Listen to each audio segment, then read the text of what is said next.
Okay, I've got the paint on now. A bit of job matching the colour, but it's not turned out too bad. There's one run here that's got to be sorted, and there's some small ones off the letters here. There's a few little nibs got to be taken out. I think there's one there, and the odd little one here and there, dust speck. The sticker didn't turn out too bad. It went over more or less, covering the original clear coat. Didn't seem to affect the sticker underneath, so that's worked out okay. The masking worked okay, and generally it went down okay. There's little bits to take out, but I mean I can do that with, I've got some, use a paint stick or a little bit of wood or something like that with a bit of 1500 perhaps to start with, just to get them out, and then go swap to 2000 grit. Make sure you do it wet. Well, I like to do them wet, but you can do them dry if you want, but I prefer to do wet sanding. Then it'll just be a bit of buffing with the buffing compound, cutting compound. I tend to just use that one.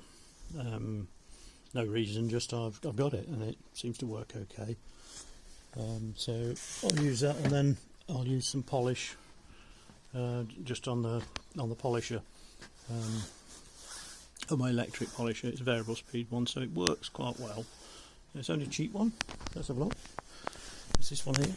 So it's only a cheap eBay one, but you get masses of pads and things with it, and it's not got the actual polishing pad on it at the moment. In the box up there's loads of them all scattered around. But yeah, it worked okay. The only thing I did find is mixing the paint. I ended up, because it wasn't quite the right shade from the one I had mixed. It may just be that it needed, I mean I put a white undercoat, give you a white for under it. May just be I didn't put enough of that on, but to save my woes the second time around, when I sprayed the base coat again, I mixed it with a bit of darker white colour. One of these ones, it was just a fraction darker. Like I said before, because he uses a very vivid bright pink undercoat or ground coat under this, it shines through and it makes it nicer. So his is a little bit darker than this one, but he's obviously an expert in mixing that. I've only used a couple of different clear coats, but that one seemed to work alright. 2 to 1 worked fine.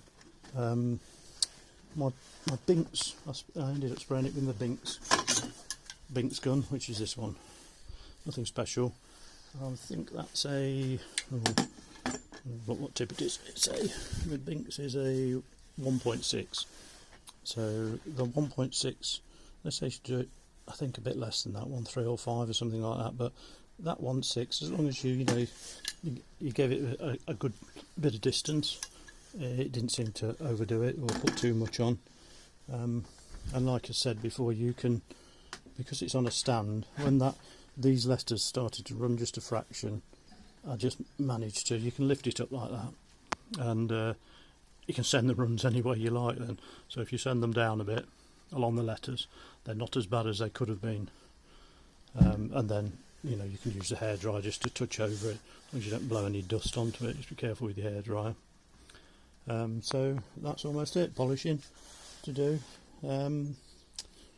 I think most people could do it at home. I mean, I've got a really small area here to do that. Anybody's workshop or bench you can get on. I did have one disaster, I must say.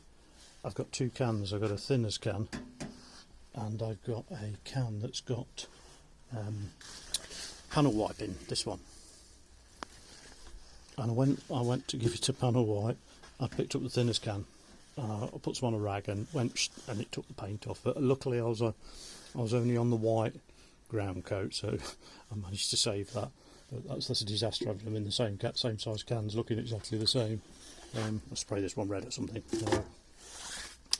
So there we go. Sorry about the video. At the beginning of the first video, it was upside down. I held the camera the wrong way, didn't have the phone. But there you go. You can do it at home. You can paint your tank. Like I said, the stickers.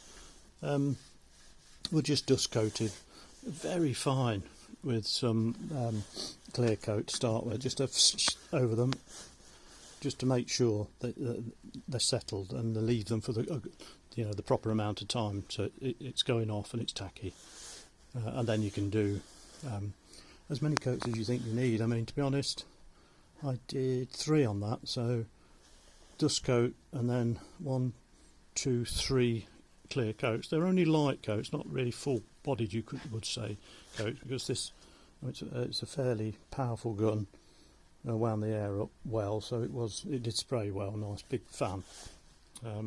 So it did that pretty good. So, the steps that we went through was, cleaning up the tank, make sure there's no rust. If you need cure rust, get it on there. Put some primer on. You can use single coat or 2K one. Then, when you've got all the dents and everything done, and you're nice and flat, get your epoxy sealer on, because that saves a lot of hassle afterwards. It just seals everything in, and then you'll hopefully get no problems with it. So once you've done that, you can put your 2K primer on, and then you go for your either ground coat, then your base coat colour, red, like this one, and then you can go for your clear coat after you put the stickers obviously on your base coat, and then you've just got the work of the polishing. And there was obviously a bit of matching for me, but hopefully for you, you should pick up the right colours to start with rather than mess about like I have. Okay, there we go. So it can be done at home. Cheers.